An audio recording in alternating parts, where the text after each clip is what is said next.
Virginia here with Jenny Lee Gems. I've been snowed in for a few days, so I've been learning some new stitches. And I thought I'd pass the information along. So earlier today, I started this little basket so I could learn the figure 8 Navajo stitch. So you will see that down here. These two rows. Down in here is the Navajo stitch, also known as the figure 8. That's on another video. I then learned the lazy squaw stitch or lazy stitch, and that is what you see here connecting. So anywhere you see these threads coming across the top, that's basically short stitches and one long stitch. So in this little basket, I used 5 short stitches, 1 long stitch to attach it. On this side is the authentic lazy squaw stitch where it goes over the top.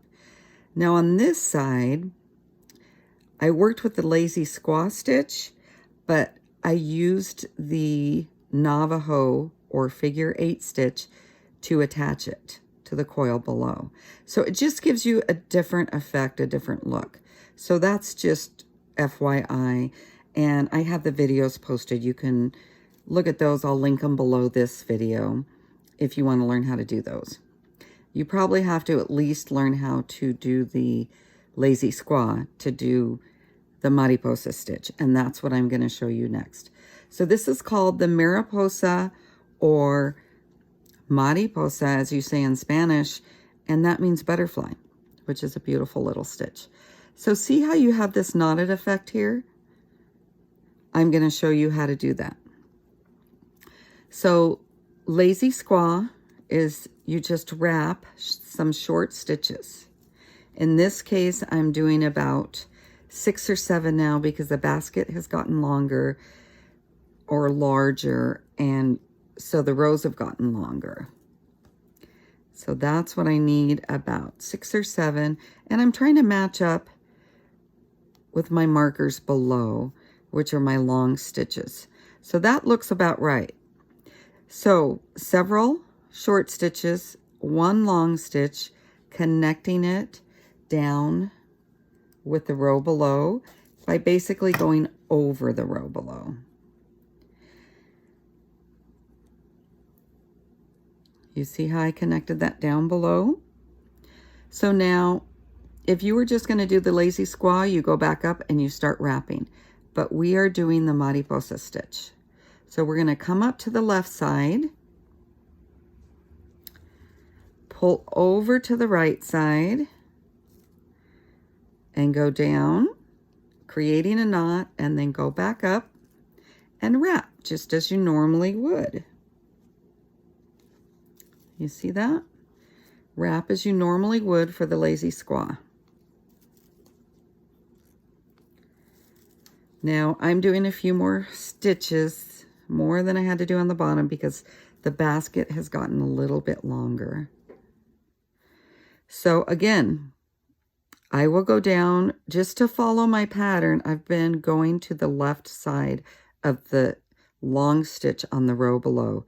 So right there, left side of that white stitch from the row below. There we go. Come up to the left in the center of that stitch and then back down to the right, and you're knotting it. You see how that's done? So I feel really good about learning this Mariposa stitch because I am trying to go up the side of the basket. Little by little, I'm working my way up the side of the basket. And I didn't feel very secure going up with just the lazy stitch, the long stitch and the lazy stitch. See how it's lifting just a little? And it's very beautiful, but I was thinking, is that going to be solid enough to hold the basket together? I'm sure it is because the natives have done it for years, but I just didn't feel comfortable with it. So I was happy to learn this little Mariposa stitch, Mariposa, and it's just the little knot in between. So I'll continue on up here, work my way to the next stitches, and work my way around the top. So just a note, if you're doing an oval or a round basket, these are dampened. I'm working with dampened. And if I have a hard time getting it around that corner, I'll just dampen it and then clip it down for a little bit and leave it for 5 minutes and let it kind of form around the basket. So that's the Mariposa stitch, creating a little knot along with the squaw stitch, lazy squaw. I hope you learn it and I hope you enjoy it. Thanks for watching.